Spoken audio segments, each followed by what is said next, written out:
കർത്താവിൻ്റെ മഹത്വമുള്ള നാമം വാഴ്ത്തപ്പെടുമാറാകട്ടെ. അനുഗ്രഹിക്കപ്പെട്ട ഈ നല്ല പ്രഭാതത്തിനായിട്ട് കർത്താവിന് സ്തോത്രം ചെയ്യുന്നു. ഈ പ്രഭാത സന്ദേശം കേൾക്കുന്ന എല്ലാ പ്രിയപ്പെട്ടവർക്കും വീണ്ടും വരുന്നവനായ ക്രിസ്തയേശുവിൻ്റെ നാമത്തിൽ എൻ്റെ പ്രഭാത വന്ദനങ്ങളെ ഈ നിമിഷം അർപ്പിക്കുകയാണ്. പ്രാർത്ഥനയോടും ദൈവാശ്രയത്തോടും കൂടി ഈ സന്ദേശത്തിലേക്ക് നിങ്ങളുടെ ശ്രദ്ധയെത്തിയിരിക്കുന്നു. മത്തായി എഴുതിയ സുവിശേഷം 26-ാം അധ്യായം അതിൻ്റെ 41-ാമത്തെ വാക്യം. പരീക്ഷയിൽ അകപ്പെടാതിരിക്കുവാൻ ഉണർന്നിരുന്ന് പ്രാർത്ഥിക്കുകയും ആത്മാവ് ഒരുക്കമുള്ളത് ജഡമോ ബലഹീനമത്രയെന്ന് പറഞ്ഞു.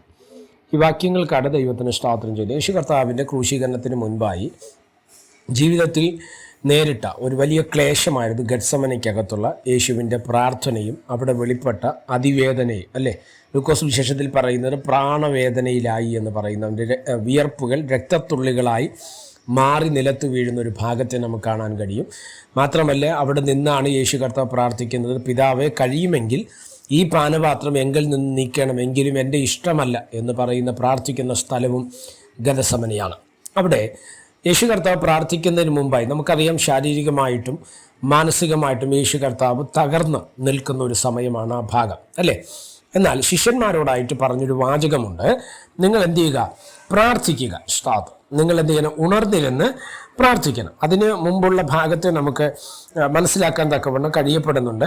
അതിൻ്റെ 36 മുതലുള്ള വാക്യങ്ങൾ നമ്മൾ പഠിക്കുമ്പോൾ അവിടെ ഇങ്ങനെ പറയുന്നുണ്ട്, അനന്തരം യേശു അവരുമായി ഗെത്സമനെ എന്ന തോട്ടത്തിൽ വന്ന് ശിഷ്യന്മാരോട്, ഞാൻ അവിടെ പോയി പ്രാർത്ഥിച്ചു വരുവോളം ഇവിടെ ഇരിക്കുവിൻ എന്ന് പറഞ്ഞു. പത്രോസിനെയും സബദിപുത്രന്മാരും ഇരുവരും കൂട്ടിക്കൊണ്ട് ചെന്ന് ദുഃഖിച്ചും വ്യാകുലപ്പെട്ടും തുടങ്ങി.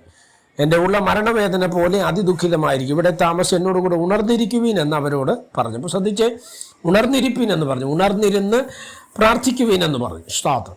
മാത്രമല്ല പരീക്ഷയിൽ അകപ്പെടാതിരിപ്പാൻ ഉണർന്നിരുന്ന് പ്രാർത്ഥിക്കുവീൻ എന്ന് പറഞ്ഞു. എന്നാൽ യേശു പ്രാർത്ഥിച്ചിട്ട് തിരികെ വരുമ്പോൾ കണ്ടത് ശിഷ്യന്മാർ ഉറങ്ങുന്നതാണ്. അവരുടെ ഉറക്കത്തിന് കാരണം അവരുടെ ശരീരത്തിൻ്റെ ബലഹീനതയാണ്, അവരുടെ ശരീരത്തിലെ ക്ഷീണമാണ്. പക്ഷേ ആ ഉറക്കം കണ്ടിട്ടാണ് യേശു കർത്താവ് പറഞ്ഞത്, ആത്മാവ് ഒരുക്കമുള്ളത് ജഡമോ ബലഹീനമത്രേ. അവിടെ പറയുന്നൊരു കാര്യമുണ്ട്, സ്തോത്രം, നമ്മുടെ ശരീരം മനസ്സൊക്കെ ബലഹീനമാകുന്ന ഒരു സമയമാണ് പരീക്ഷണ ഘട്ടം എന്ന് പറയുന്നത്.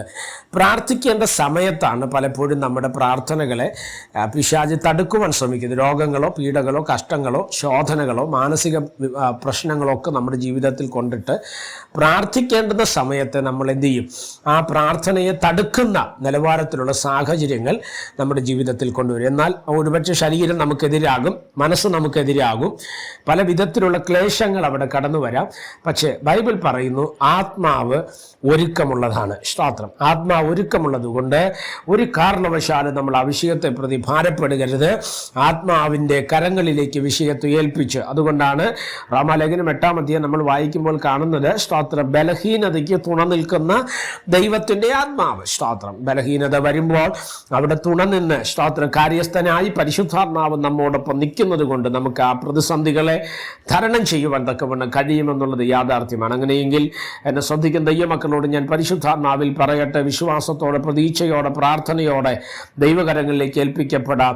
അല്ല, സ്തോത്രം, ജഡം ബലഹീനമായാലും ആത്മാ ഒരുക്കമുള്ളത് കൊണ്ട് പരീക്ഷണങ്ങളെ തരണം ചെയ്ത് പ്രാർത്ഥിച്ച് മുന്നേറി അല്ല, സ്തോത്രം, ഒരു ഉയർപ്പിനെ പ്രാപിപ്പാൻ ദൈവത്തിൻ്റെ ആത്മാവ് നമുക്ക് കൃപ നൽകട്ടെ.